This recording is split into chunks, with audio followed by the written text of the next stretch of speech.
ಭಾರಿ ಮಳೆಯ ಮಧ್ಯೆ ಸಿಡಿಲು ಬಡಿದು ಮರ ಹೊತ್ತಿ ಉರಿದಿದೆ. ಸುಮಾರು 60 ಅಡಿ ಎತ್ತರದ ಮರ. ಆ ಮರದ ಉದ್ದಕ್ಕೂ ಕೂಡ ಬೆಂಕಿ ಆವರಿಸಿತು. ಚಿಕ್ಕಮಗಳೂರು ತಾಲೂಕಿನ ಹಳಿಯೂರು ಗ್ರಾಮದಲ್ಲಿ ನಡೆದಂತಹ ಘಟನೆ ಇದು. ಸುಮಾರು 60 ಅಡಿ ಎತ್ತರದ ಮರದುದ್ದಕ್ಕೂ ಕೂಡ ಬೆಂಕಿ ಆವರಿಸಿತು.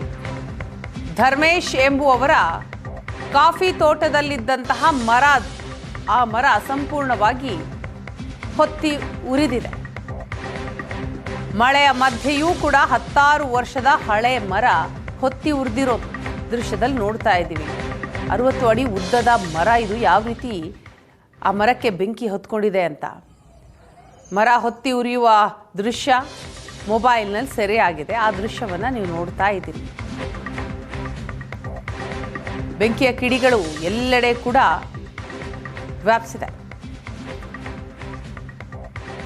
ಮಳೆ ಒಂದು ಕಡೆ, ಮತ್ತೊಂದು ಕಡೆ ಬೃಹದಾಕಾರದ ಮರಕ್ಕೆ ಬೆಂಕಿ ಹೊತ್ಕೊಂಡಿದೆ. ಸಿಡಿಲು ಬಡಿದಂತಹ ಹಿನ್ನೆಲೆಯಲ್ಲಿ 60 ಅಡಿ ಎತ್ತರದ ಮರ ಇದು. ಜೋರ್ ಗಾಳಿ, ಮಳೆ, ಸಿಡಿಲು, ಅದರ ಪರಿಣಾಮ ಆದಂತಹ ಅನಾಹುತಗಳು ಒಂದೆರಡಲ್ಲ. ಚಿಕ್ಕಮಗಳೂರಿನ ದೃಶ್ಯವನ್ನ ನೋಡ್ತಾ ಇದ್ದೀವಿ. ಒಂದು ಕಡೆ ಮುಂಗಾರು ಪೂರ್ವ ಮಳೆಯ ಅಬ್ಬರದಿಂದಾಗಿ ಮನೆಯ ಮೇಲ್ಛಾವಣಿಯೇ ಕುಸಿದು ಹೋಗಿದೆ. ಮತ್ತೊಂದು ಕಡೆ ಬೃಹದಾಕಾರದ ಮರ ಮನೆಯ ಮೇಲೇನೆ ಬಿದ್ದಿದೆ. ಅದೃಷ್ಟವಶಾತ್ ಯಾವುದೇ ರೀತಿಯ ಪ್ರಾಣಾಪಾಯ ಆಗಿಲ್ಲ. ಮತ್ತೊಂದು ಕಡೆ ಚಿಕ್ಕಮಗಳೂರಿನ ದೃಶ್ಯವೇ ಮೂರು ಕೂಡ ನಾವು ನೋಡ್ತಾ ಇರೋದು. ಚಿಕ್ಕಮಗಳೂರಿನ ಹಳಿಯೂರು ಗ್ರಾಮದಲ್ಲಿ 60 ಅಡಿ ಉದ್ದದ ಮರಕ್ಕೆ ಬೆಂಕಿ ಹತ್ಕೊಂಡಿದೆ. ಕಾರಣ ಸಿಡಿಲು ಬಡಿದಿರೋದು.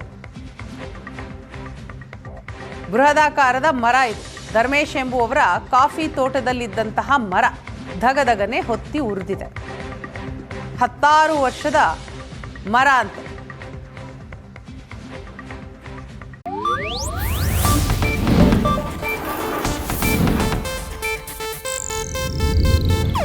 ಇದು ಏಷ್ಯಾನೆಟ್ ನ್ಯೂಸ್ ನೆಟ್ವರ್ಕ್ ಪ್ರಸ್ತುತಿ.